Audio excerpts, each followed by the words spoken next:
Welcome to the Deep Dive. Ever feel like everyone's speaking a different language? Like communication is just impossible. It's like we're constantly talking past each other. Exactly. Yeah. We'll get the Book of Jasher, this fascinating ancient text.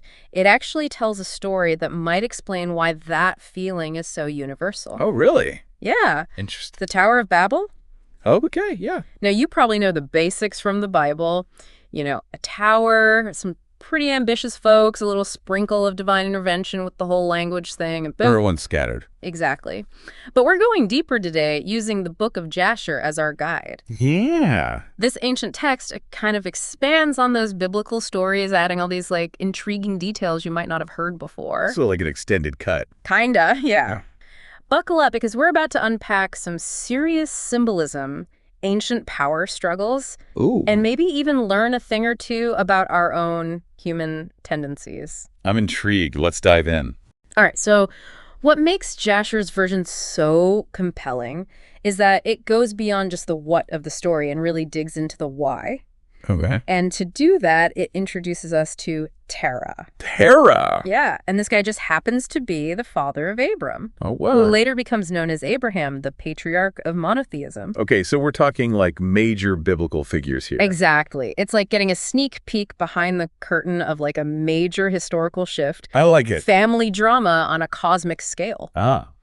Now, Abram, he eventually embraces this idea of one God, Right. but his father, Terah, not so much. Stuck in his ways. Oh, yeah. Uh, Fully committed to the old ways, Yeah. worshipping a full set of 12 idols, Whoa. one for each month of the year. That's commitment. It really highlights just how ingrained polytheism was back then. Yeah, it wasn't just a casual belief. Right. It was woven into, like, every aspect of life. A completely different worldview. Totally. And speaking of worldviews, Yeah. even Abram wasn't totally immune to the allure of the visible world. Oh, interesting. So Jasher tells us that he initially thought the sun was God. Makes sense. Right. The big, bright, life-giving force in the sky. Yeah, hard to miss that. Then he kind of shifts his focus to the moon and stars, Okay. figuring they were like celestial assistants, you know, helping out the sun god. Like a divine entourage. Haha, exactly. But then he has this pivotal realization. That's that. They're creations, Oh. not the creator. Not the big cheese. Haha, right. It was a radical shift in thinking back then. I bet. So he goes from seeing the sun as God to realizing there's something even bigger. Even more powerful behind it all. Wow. That aha moment must have been mind-blowing. Yeah, talk about a paradigm shift. Totally. And this shift in Abram's understanding, it really sets the stage for the whole Tower of Babel drama. Okay, I see that. It highlights this emerging tension between that traditional polytheism and this very new concept of a single, all-powerful God. Right, so you've got these two worldviews clashing. Yeah. And it's within this context that we're introduced to Nimrod. Nimrod, a powerful king who united the world under one language. Think about that for a second. A world where everyone speaks the same language. Sounds kind of utopian. On the surface, sure. But Jasher paints Nimrod as Not so utopia. he was ambitious, Yeah. power hungry, Oh, okay. bordering on, you know, A little too big for his britches. yeah. He's the driving force behind the Tower of Babel project. Which, as we know, wasn't just about building a tall structure. Exactly. The tower itself becomes a symbol. Oh. Human ingenuity, for sure, ambition, but also this deep desire for control. Control, okay. Fame, a way to prevent humanity from being scattered. Like they were trying to defy the natural order. Yeah. And maybe even defy a higher power, Right. because Jasher drops this bombshell. Yeah. There were actually 3 distinct groups. 3. Yeah, involved in the tower's construction. Okay. Each with their own, let's say, unique motivations. That's where it gets interesting. Right. It wasn't just one big happy construction crew. So let's break down these groups.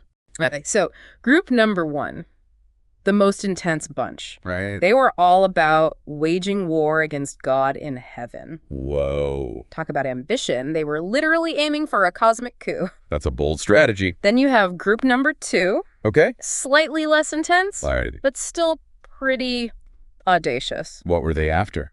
They wanted to establish their own gods in heaven. Our own gods. Like a divine takeover. Huh. Pretty much. Wow. Jasher doesn't get into specifics about what kind of gods they had in mind. Right. It makes you wonder, though. Doesn't it? Were they looking to just replace the old guard with a new set of deities, or were they envisioning something completely different? It really makes you think about the nature of belief and that human tendency to shape the divine in our own image. Fascinating.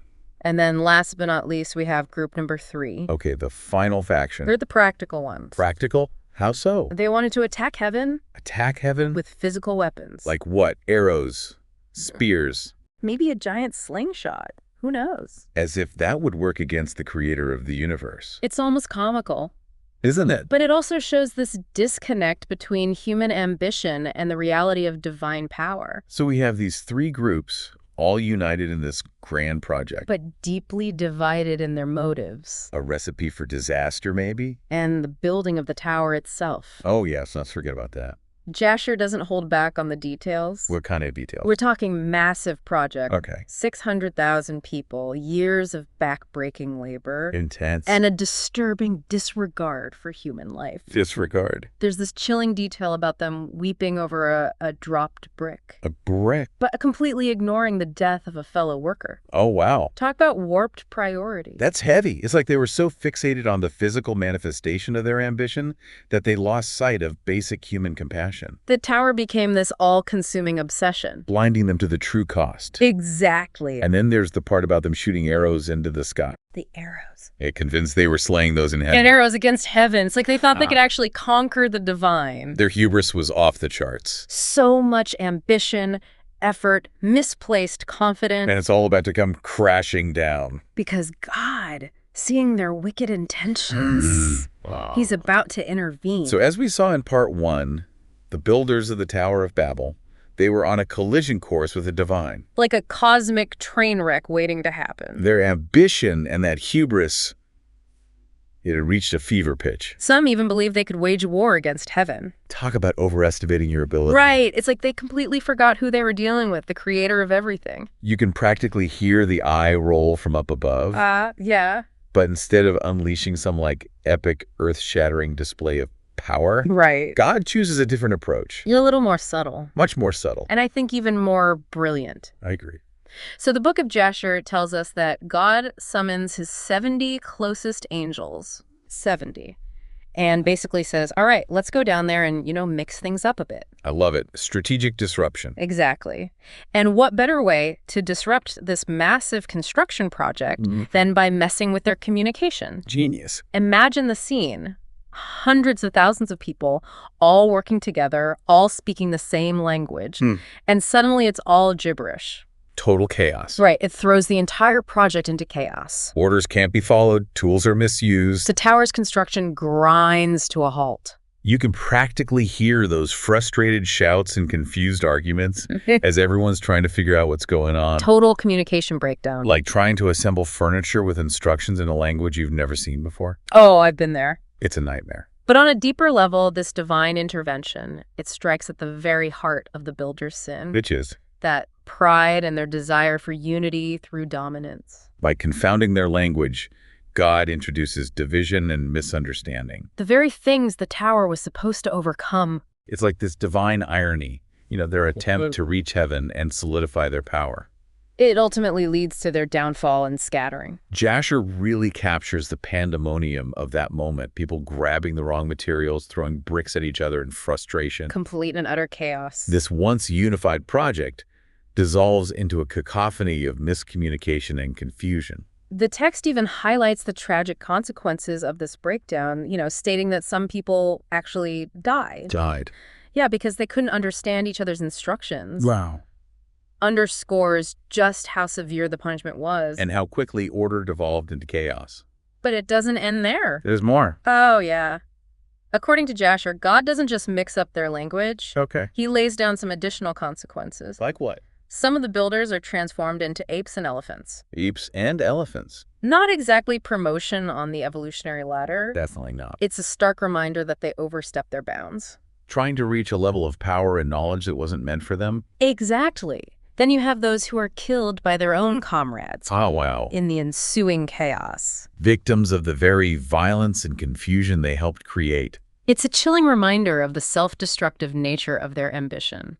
Their desire for power ultimately led to their own downfall. And finally, those who survived this divine intervention, they were scattered across the earth. Their common language lost their dreams of a unified world completely shattered. The world as we know it, with all its diverse cultures and languages. It can be traced back to this pivotal moment. It's a fascinating thought that our differences, something we often perceive as a source of division, might actually be a consequence of a divine act. Wow. Meant to curb our hubris and remind us of our place in the grand scheme of things. That's deep.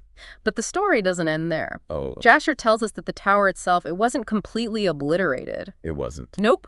1/3 was swallowed by the earth, another third was consumed by fire, but the final third was left standing. Like a cosmic warning sign? A reminder of what happens when human ambition goes unchecked and forgets its limits. It's a physical manifestation of the consequences of overreaching, a stark monument to the dangers of pride and the importance of respecting the divine order. So what started as this grand, ambitious project to reach heaven and achieve ultimate power? It ends with confusion, division, and a scattering of humanity. It's a powerful story, even more so when you consider the additional details that Jasher provides. It really makes you think. But what does it all mean for us thousands of years later? What can we learn from this ancient tale? That's what we'll explore in the final part of our deep dive. So we've been unpacking this epic tale of ambition, divine intervention, and that scattering of humanity. The Tower of Babel, as Right. told in the Book of Jasher. But this isn't just some dusty old story, right? Oh, absolutely not. It feels like there are echoes of this story playing out even today. I agree. The Tower of Babel, it's not just a historical account. It's Right. more like a parable, a cautionary tale that transcends time and culture. It speaks to that very human tendency to reach for power and knowledge. Sometimes at the expense of wisdom and compassion. Exactly. That saying, pride comes before the fall. Yeah. The builders of the tower, they were so focused on their own goals, on reaching heaven, on achieving unity on their own terms, Right. that they lost sight of the bigger picture, the consequences of their actions. And ultimately their own humanity. And it's interesting because Jasher doesn't portray them as purely evil or malicious. No. It allows us to see their humanity. Right. Their hopes, their fears, their desire for connection and progress. Which makes the story even more compelling. Yeah. Because we can see ourselves in them, can't we? Absolutely. That ambition, that desire to push boundaries, to make our mark on the world. It's part of human nature. It is. But the story of Babel, it's like this potent reminder Wow. that those desires, they need to be tempered with humility, with respect for the divine. And a deep understanding of our place in the universe. The tower itself, it becomes this powerful symbol, human ingenuity and aspiration, Yeah. but also our capacity for hubris and overreach. It's a reminder that true unity, it can't be forced Right. or built upon a foundation of pride and self-interest. So what towers are we building today? What ambitions are driving us? Are we repeating the mistakes of those ancient builders? Good questions. Yeah. It's something we all need to think about.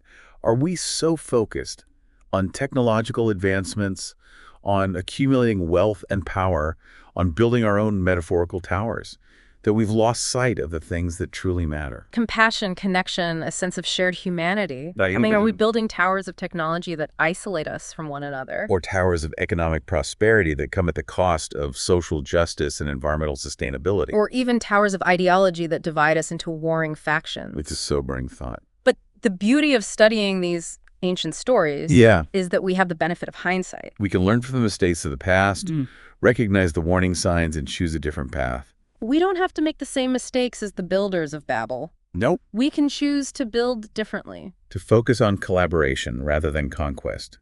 To prioritize understanding over dominance. The Book of Jasher, it offers this powerful and timeless message. It challenges us to examine our own ambitions, to question our assumptions about progress and power. And to seek a path that leads not to a repeat of Babel, but to a world where diversity and unity can coexist. It's a reminder that true progress isn't measured by the height of our towers, but by the depth of our compassion and the strength of our connections. It's a call to build bridges instead of walls. To listen instead of shout. And to remember that the greatest achievements are those that benefit all of humanity. Not just a select few. The Tower of Babel may be a story about the scattering of humanity. But it's also a story about our potential for connection, for collaboration.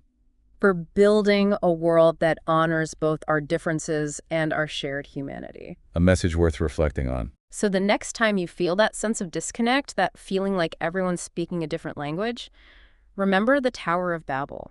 Remember those lessons that teach us about ambition, humility, and the power of human connection. It just might help you find a way to build a bridge instead of another brick in that towering wall of division.